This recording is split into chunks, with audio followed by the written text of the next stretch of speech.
जय Hind dear friends. जैसा कि हम लोग अलजेब्रिक फंक्शंस का लिमिटिंग वैल्यू ज्ञात कर रहे हैं, तो देखते हैं नेक्स्ट क्वेश्चन। यहाँ x बराबर 1 पर फलन का मान ज्ञात करना है और x बराबर 1 सब्स्टिट्यूट करने पर यह 0/0 का रूप ले रहा है, जो कि इनडिटरमिनेट फॉर्म है। प्रदत्त फलन 0/0 के रूप का है।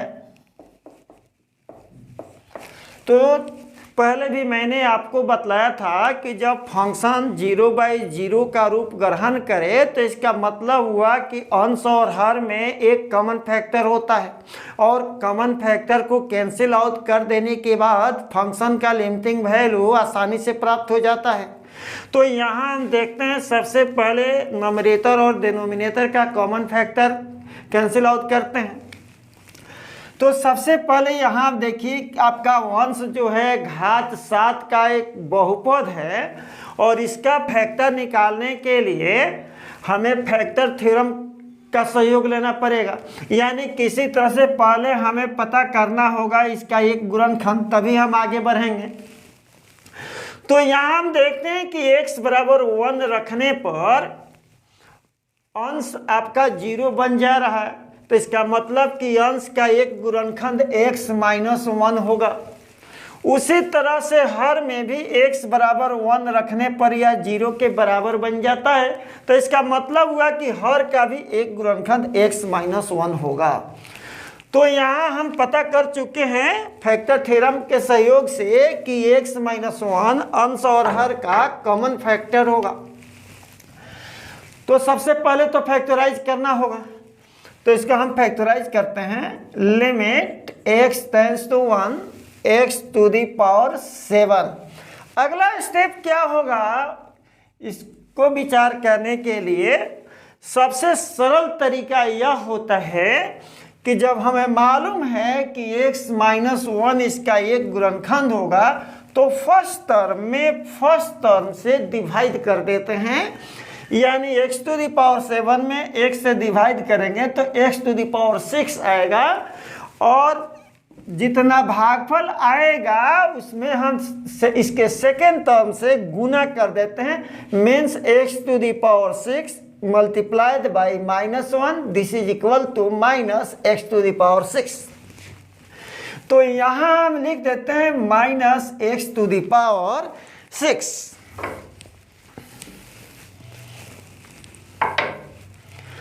स्पष्ट है कि minus x to the power 6 आपके व्यंजक में अवेलेबल नहीं है, तो आपने -x to the power 6 लिखा है, तो निश्चित रूप से इसको बैलेंस करने के लिए x to the power 6 add करना पड़ेगा।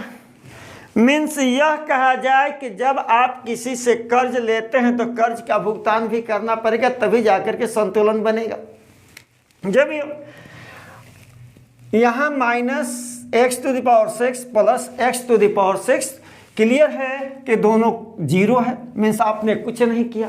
x टू द पावर 7 था, आपने x टू द पावर 7 लिखा और ये दोनों तो 0 है। स्पष्ट है कि x to the power 6 common लेंगे तो x - 1 बचेगा। फिर अगले स्टेप में यहाँ क्या लिखेंगे, उसी हिसाब से आगे बढ़ेंगे। फर्स्ट टर्म से भाग देंगे इसमें, तो स्पष्ट है कि x टू द पावर 5 आएगा और x टू द पावर 5 से -1 में गुना करेंगे तो -x टू द पावर 5 आएगा। और -x टू द पावर 5 आपके पास अवेलेबल है 2 गो। -2x टू द पावर 5 है आपके पास, एक आपने लिख दिया, क्लियर है, एक बच गया। तो फिर वही बात मैंने कहा कि फिर इसमें भाग देंगे, -x टू द पावर 5 को डिवाइड करेंगे x से, ये आ जाएगा -x टू द पावर 4 और -x टू द पावर 4 में फिर मल्टीप्लाई करेंगे -1 से। Means x to the power 4 multiplied by -1, this is equal to x to the power 4। तो यहाँ हम लिखेंगे x टू द पावर 4। तो यहाँ x टू द पावर 4 फिर आपके पास नहीं था, तो -x टू द पावर 4 लिखना पड़ेगा, तब जाकर के संतुलन बनेगा। तो इस तरह से इस यह पेयर क्लियर हुआ, यह भी पेयर कन्फर्म हुआ, यह भी पेयर कन्फर्म हुआ। फिर आगे क्या लिखेंगे तो क्लियर है कि प्लस एक्स क्यूब लिखेंगे, और प्लस एक्स क्यूब लिखेंगे तो प्लस एक्स क्यूब आपके पास है नहीं तो माइनस एक्स क्यूब भी लिखना पड़ेगा। इसी तरह से फिर अगले स्टेप के लिए plus x square minus x square, फिर लिखना होगा plus x minus x, plus 1 तो है आपके पास। तो इस तरह से देख रहे हैं कि यहाँ युग्म बन गया, ये भी युग्म बना, पेयर सब पेयर के रूप में आ गया और x माइनस 1 कॉमन निकल जाएगा। फिर नीचे वाले पद मीन्स डेनोमिनेटर को भी उसी तरह से फैक्टराइज करेंगे, और हम ज्ञात कर चुके हैं कि इसका भी एक गुणनखंड x माइनस 1 होगा। तो x माइनस 1 को एक इसका एक फैक्टर मान करके ही हमें आगे बढ़ना है। तो यहाँ लिखते हैं एक्स क्यूब, तो क्लियर है माइनस एक्स स्क्वायर लिखना पड़ेगा, एक्स स्क्वायर कॉमन लेंगे, एक्स माइनस 1 बचेगा। यानी बिल्कुल वैसे ही प्रोसेस जैसा कि पहले मैंने बताया कि फर्स्ट टर्म में फर्स्ट टर्म से डिवाइड करेंगे, जितना आएगा एक्स माइनस 1 यानी इसके सेकंड टर्म में मल्टीप्लाई करके लिख देंगे। स्पष्ट है कि माइनस 3x स्क्वायर आपके पास अवेलेबल था, आपने माइनस एक्स स्क्वायर लिखा तो माइनस 2x स्क्वायर लिखना पड़ेगा। और फिर माइनस 2x स्क्वायर में जब हम डिवाइड करेंगे x से तो आएगा माइनस 2x, अब माइनस 2x में माइनस 1 से मल्टीप्लाई करेंगे तो प्लस 2x आ जाएगा। अब प्लस 2x आपके पास अवेलेबल नहीं है तो क्लियर है माइनस 2x भी लिखना पड़ेगा।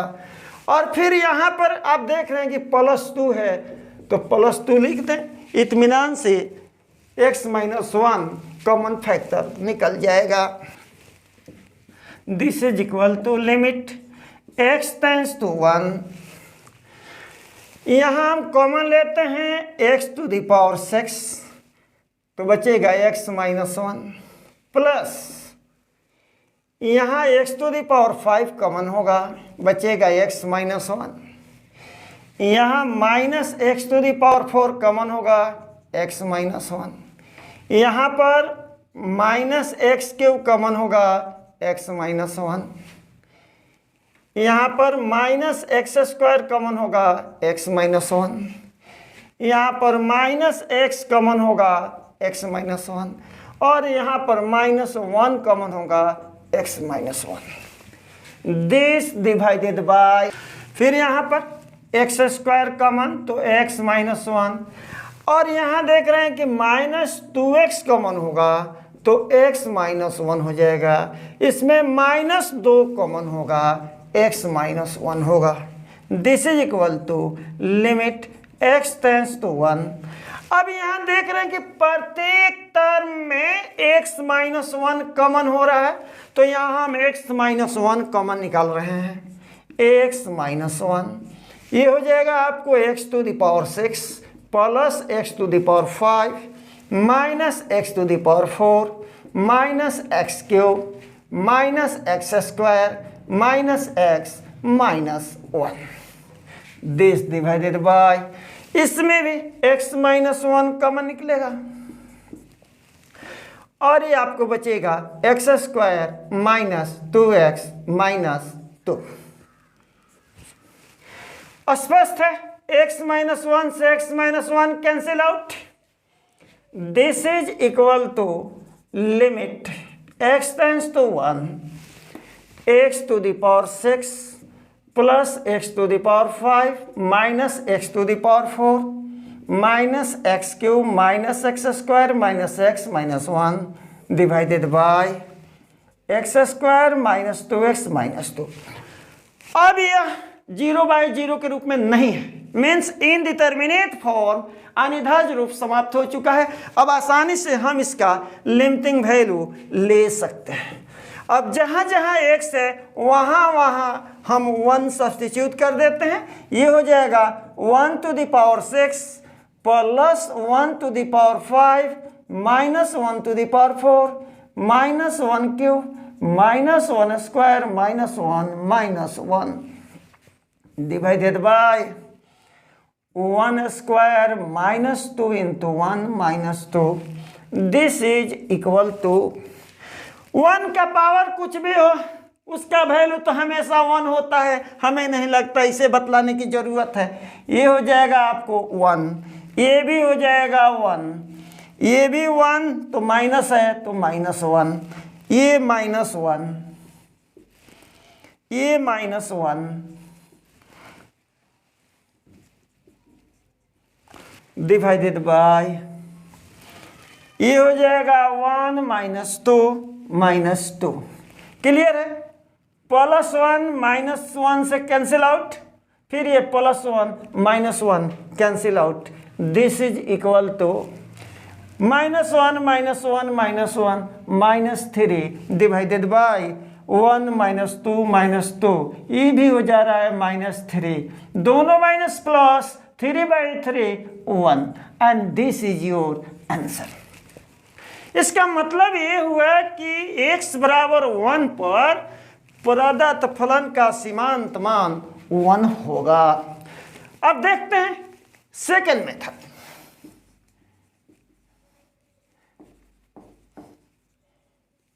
इसका सेकंड मेथड से हम बनाने का प्रयास करते हैं।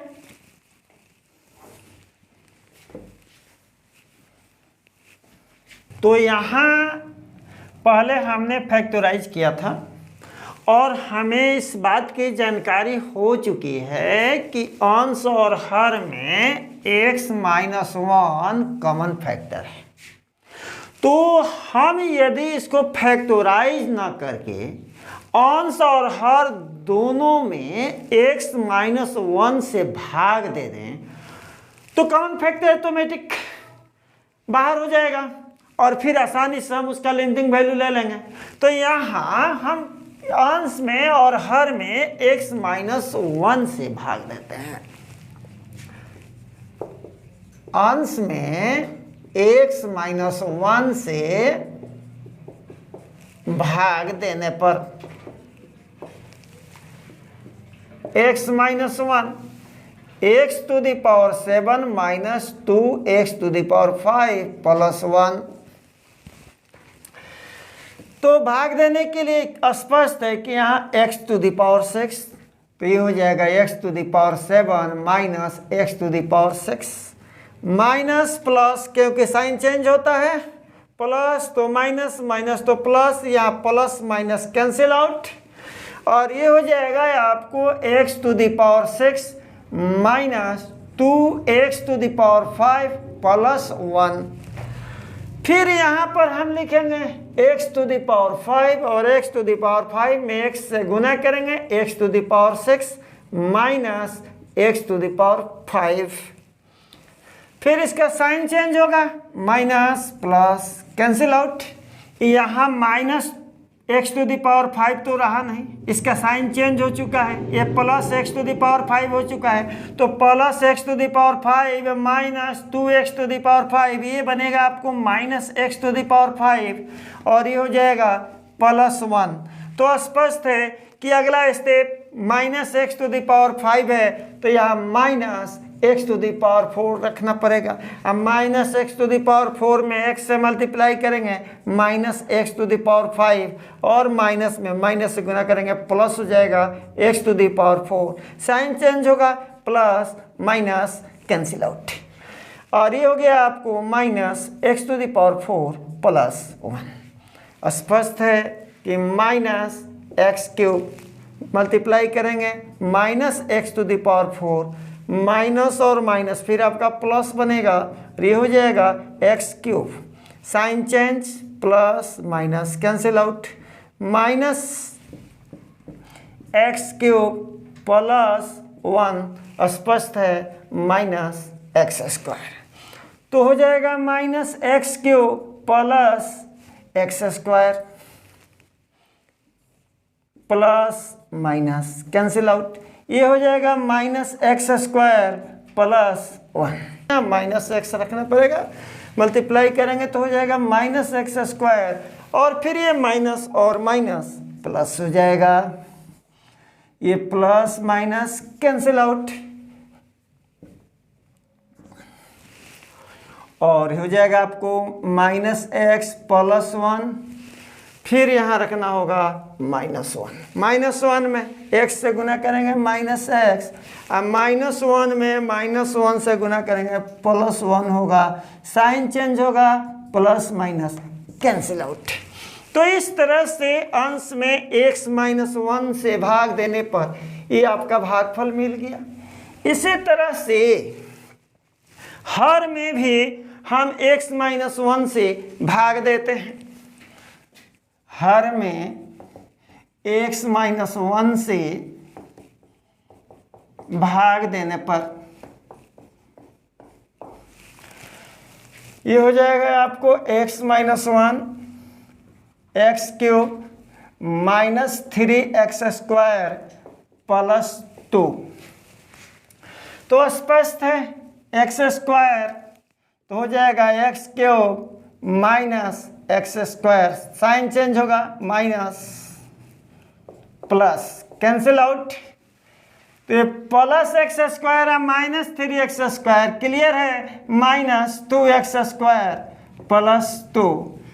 अब यहाँ पर -x, तो -x नहीं बल्कि -2x, क्योंकि -2x² है, तो -2x से मल्टीप्लाई करेंगे तो हो जाएगा आपको -2x², अब माइनस और ये माइनस प्लस हो जाएगा, और ये 2x plus minus cancel out. तो हो जाएगा आपको -2x +2, स्पष्ट है -2 से गुना करना होगा, तो -2x +2, sign change, plus minus cancel out. इसका मतलब कि हर में x -1 जो कॉमन फैक्टर था उसे डिवाइड करने पर भागफल x² -2x -2 आया। अतः अभीष्ट सीमांत मान means limiting value is equal to limit x tends to 1 x⁻7 -2x⁵ +1 divided by x³ -3x² +2 is equal to limit x tends to 1। स्पष्ट है कि x -1 से अंश और हर दोनों में भाग दिया गया है, तो अंश में भाग देने के बाद रिजल्ट आपको ये मिला था। तो ये हो जाएगा आपको x⁻6 + x⁵ -x⁴ -x³ -x -1 divided bye, और हर में x -1 से भाग देने पर भागफल ये आया था x² -2x -2। स्पष्ट है कि कॉमन फैक्टर कैंसिल आउट हो चुका है, आसानी से अब लिमिटिंग वैल्यू निकल जाएगा। तो जहाँ जहाँ x है वहाँ वहाँ 1 रख देते हैं, मीन्स x को 1 से सब्स्टिट्यूट कर देते हैं। This is equal to 1⁶ +1⁵ -1⁴ -1³ -1² -1 divided by 1² -2 × 1 -2। This is equal to 1 + 1 -1 -1 -1 -1 divided by 1 -2 -2।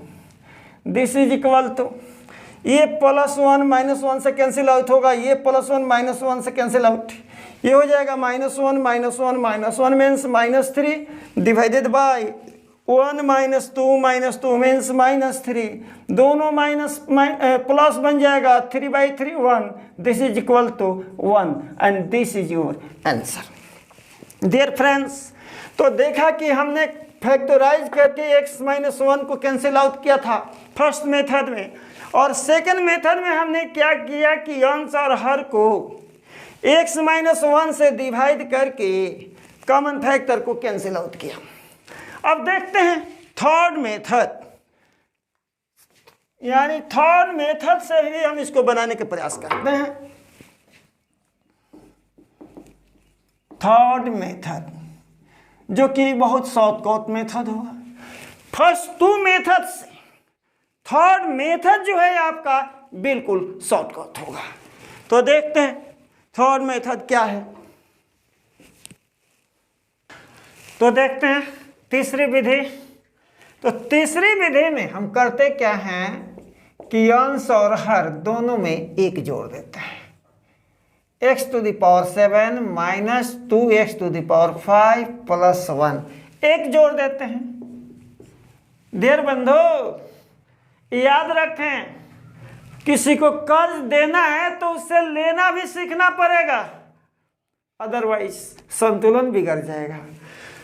तो प्लस तो माइनस में लिखना पड़ेगा, तभी जाकर के +1 -1 आपका संतुलन बनाएगा। जो वैल्यू पहले था उतना ही रहेगा। मीन्स कर्ज देना है तो लेना भी होगा, अथवा कर्ज लेते हैं तो देना भी सीखना पड़ेगा।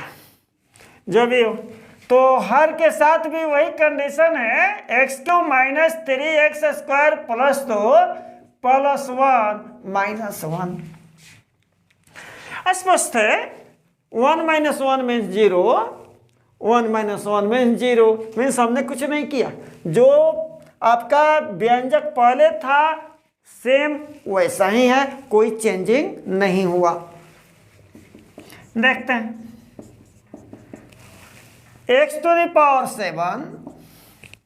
और -1 एक साथ लिखते हैं, और -2x⁵ और ये 1 + 1 2 हो जाएगा, डिवाइडेड बाय यहाँ फिर x³ -1 माइनस 3x² प्लस 2 + 1 3। मेरे ख्याल से समझ गए होंगे। 3 - 1 2, 2 - 1 1 मीन्स कोई चेंजिंग नहीं हुआ है।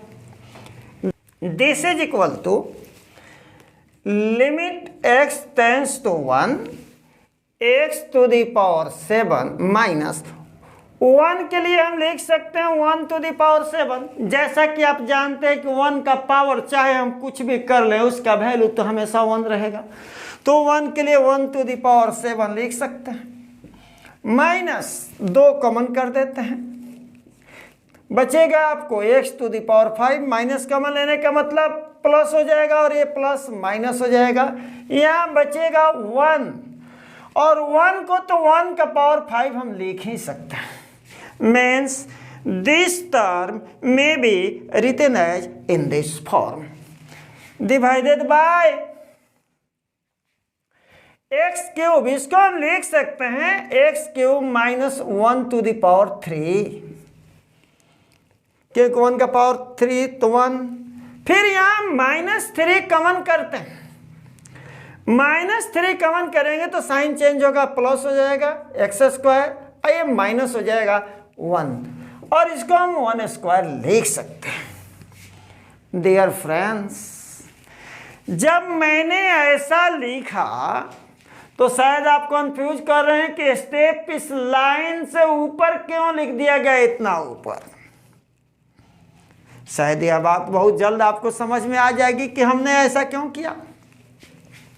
देखिए, यहां हमें x - 1 से सब में भाग देना है। मीन्स अंश और हर को x - 1 से डिवाइड करना है, और अंश और हर को x - 1 से डिवाइड करने का मतलब हुआ प्रत्येक पद में x - 1 से डिवाइड करना होगा। तो यहाँ x - 1 divided bye x - 1 x - 1 x - 1।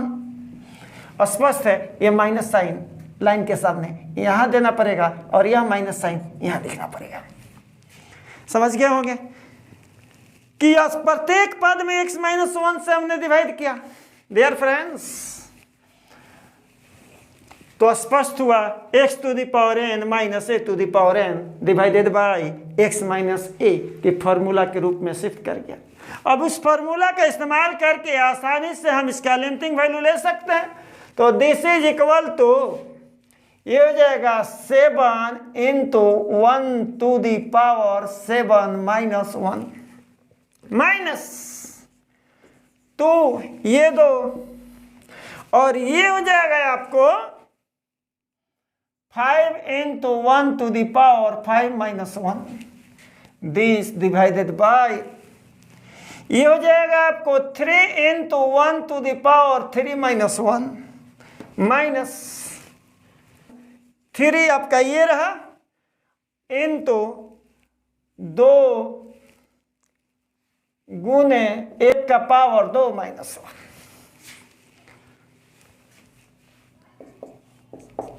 स्पष्ट है। 1 का पावर कुछ भी कर लें, या तो 1 to the power 6 होगा तो 1, 7 into 1 is equal to 7 minus 2 into 5 into, यहाँ भी 1 का पावर 5 माइनस 1 तो 1 हो जाएगा, 5 हो जाएगा, 2 में 5 से मल्टीप्लाई करेंगे 10 हो जाएगा, डिवाइडेड बाई यहाँ आपको 3 हो जाएगा और यहाँ 6 हो जाएगा। This is equal to -3 divided by -3, दोनों minus plus 1, and this is your answer. स्पष्ट है कि थर्ड मेथड पिछले 2 मेथड से शॉर्टकट, यानी आप चाहें तो 2 स्टेप इसको आसानी से छोड़ सकते हैं, बीच वाले 2 स्टेप को आप छोड़ सकते हैं। आप इसको सीधे सीधे ऐसे लिख सकते हैं, और जब लिमिट लेंगे तो ये हो जाएगा, और फाइनली ये हुआ, उसके बाद ये हुआ, मीन्स 1 2 3 मीन्स लेटेस्ट 3 स्टेप्स। और यहां लिख दीजिए, चूंकि limit x tends to a, x to the power n minus a to the power n divided by x minus a is equal to n a to the power n minus 1। तो मेरे ख्याल से तीनों ही विधियों को आसानी से आप समझ गए होंगे। फिर मिलेंगे अगले क्लास में, तब तक अनुमति चाहेंगे। जय हिंद।